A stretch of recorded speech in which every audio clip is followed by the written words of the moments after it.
Hey ladies and gents, welcome back. This is going to be a new What If. I'm going to be making part 1 to What If Naruto could actually use antimatter. So make sure to like and subscribe. Also check out my Discord where you can leave me different what if ideas and stuff like that. There's no like goal in this video, but like and subscribe anyway because I told you to. And with that being said, let's do a explanation of how exactly this is going to work. So one thing that we're going to do, or have to really say at the very beginning, is that antimatter and that kind of stuff, like when it comes into contact with normal matter, it's gonna have to be put down a little bit.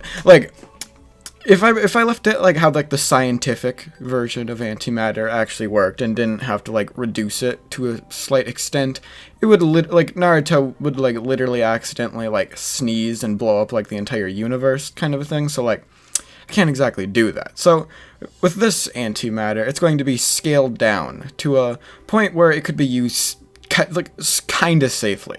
But when I say kind of, I mean it still could literally destroy the world accidentally, but Naruto's going to have to learn how to control that. That's going to be the main point of part 1, is Naruto learning how to control this power. Anyway, with that being said, we can do more explanations of how the antimatter is going to work inside of the Naruto universe later on, so let's just get into the actual what if. So, obviously, Naruto is going to be born. He can use antimatter now. There's antimatter particles inside of his body, and he can actually manipulate them and do shit with them. So with Naruto doing that, another thing that Naruto is going to have is some sort of containment and releasement thing. His body is going to have to literally be made to contain and then release the antimatter. Otherwise, he would literally just kill himself and everybody else around him. So his body is going to have not necessarily some sort of mechanism, but some sort of thing to be able to release this antimatter out of Naruto when Naruto sees that he wants to do it. However, with Naruto having the Nine Tails sealed inside of him, it makes that, different container, or however you want to put it, it doesn't work quite as well. And Naruto, it basically would leak out of Naruto at certain points. These would cause literally massive explosions, and eventually, Naruto would actually kill people around him. Obviously, this does not really fly with the people in the village, and Naruto would end up going to Hiruzen, and Hiruzen would end up telling Naruto, you can control this power that you have, and be able to not, make it so that I don't have to worry about you killing people.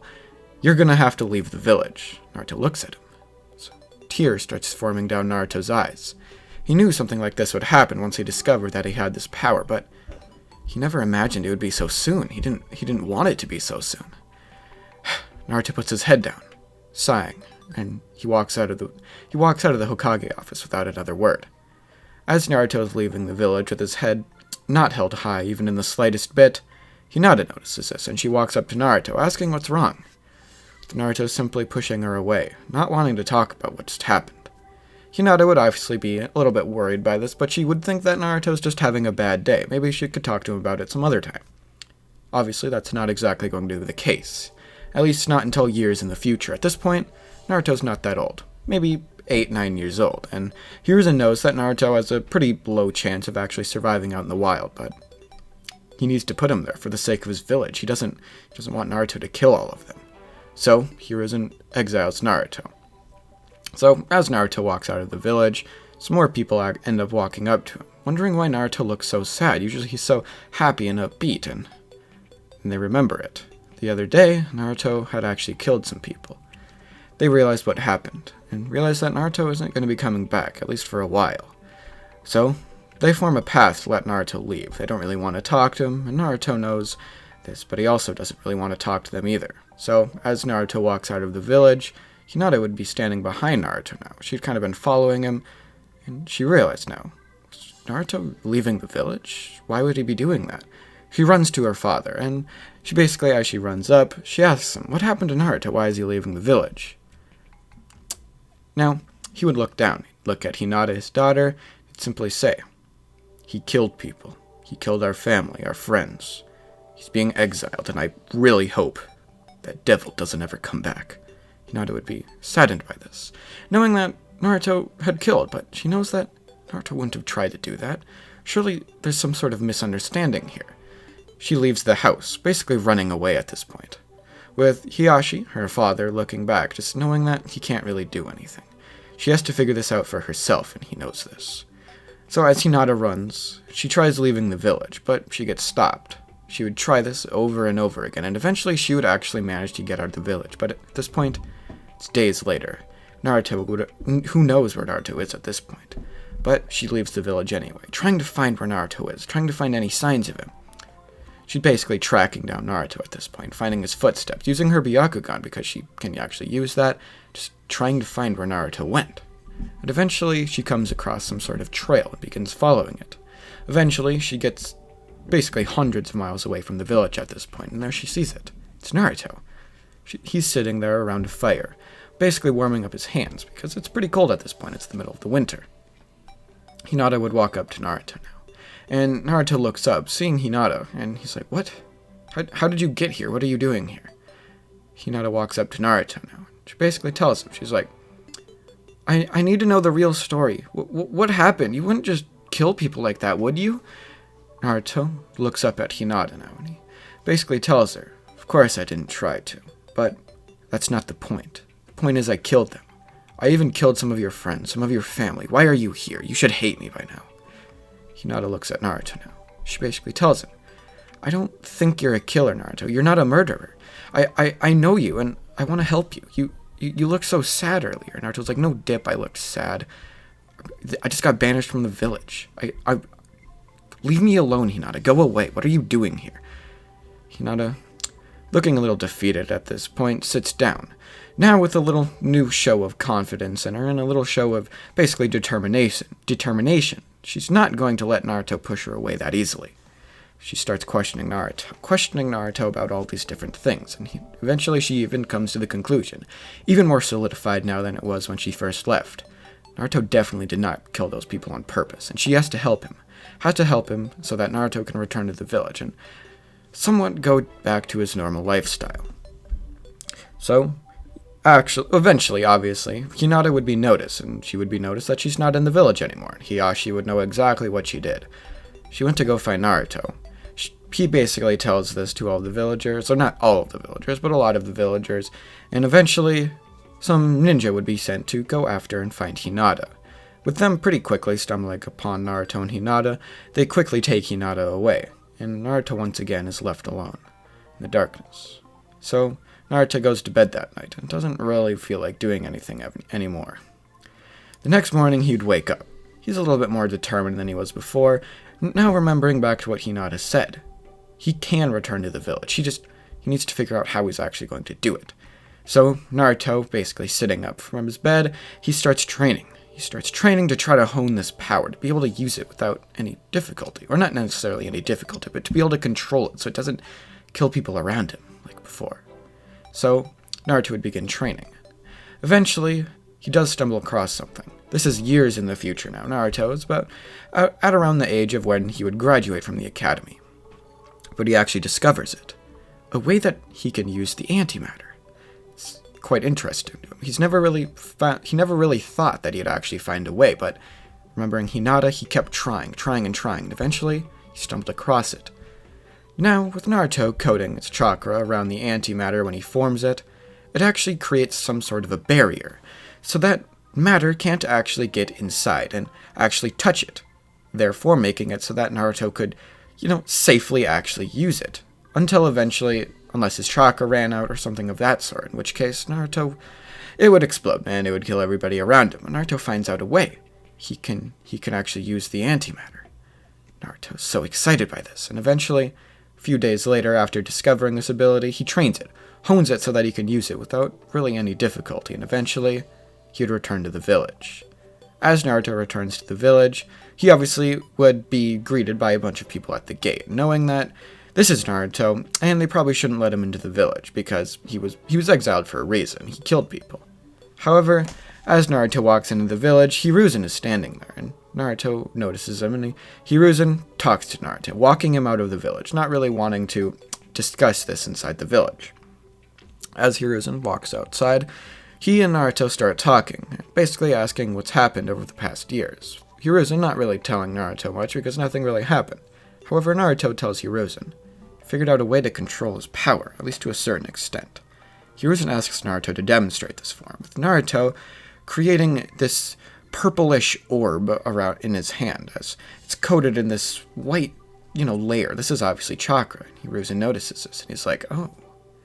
So it seems that if Naruto coats it in chakra, that he can successfully contain whatever that power is. As he notices this, he basically tells Naruto, he's like, yeah, you have been able to control it, at least to a certain extent. However, Naruto, how do I know that you're not going to accidentally kill somebody again? What happens when you run out of chakra? Naruto puts his head down, and he tells Hiruzen, that's actually happened before. While Naruto was training, he drained his chakra to a point where he couldn't basically use that aura around it anymore. And it exploded. It created a massive crater in the ground right next to Naruto. The one that Naruto used when he ran out of chakra was probably about 1/10 of the size of the one he's showing Hiruzen right now, and it quite literally destroyed an entire mountain. Hiruzen nods at this, but then Naruto smiles, and he's like, but I found out a way that I can use it offensively too, and defensively. And Hiruzen looks at Naruto, he's like, what do you mean? So Naruto walks over to a tree, creating the antimatter in his hand again. He creates a tiny gap where the antimatter can actually escape. And as he does this, the tree gets sent basically like a massive beam, kind of, I guess you could, not really a beam, but a small explosion would explode around where the little hole was that Naruto created, where the chakra basically separated and made it so that their, matter and antimatter could meet. As Naruto did this, the tree completely exploded, leaving probably around a 10-foot crater that Naruto was standing inside of, completely knocked out at this point. Hiruzen smiles. Naruto was able to control it to that point. He was able to form his chakra into that orb, but then create the smallest hole in it. The amount of training Naruto would have to do to get something like that mastered is absolutely absurd. But Naruto still has much to train for. He needs to make that hole even smaller, or bigger. He needs to be able to control it so that he won't completely destroy everything around him. At this point, Naruto basically made a tiny pinhole in the chakra, and it created such a massive explosion. Naruto needs to go even smaller, about the size of a molecule, and then Naruto would be able to make, a decent-sized explosion, but one that wouldn't kill the person he wasn't trying to kill, but maybe even just knock him out. Hiruzen would be pretty excited by this, knowing that Naruto might have some, hope in the future to be able to go back to the actual ninja. But Naruto wakes up, and he's still in the forest, and he looks around, and he notices Hiruzen standing next to him, and Hiruzen would walk up to Naruto, basically tell him, Naruto, once you get that to a point where you can refine it down so that you only make a small hole in a tree or a rock or something of that sort, I'll let you return to the village. Naruto's eyes lighten up, as he realizes that his training was not in vain. He can do that. He knows he can do that with just a little bit more training. He could definitely get that. He could do it. He can master it. He knows he can. So Naruto would return back about 100 kilometers from the village at this point, and he'd begin training. Harder than he ever trained before, knowing that he has something to hope for. He has hope. So Naruto would train. He trains for a few weeks. This time, it actually goes faster due to his increase in chakra control when he was training before. He creates the smallest amount of a hole inside of the chakra, allowing the antimatter to escape, as it creates a small hole inside of the tree.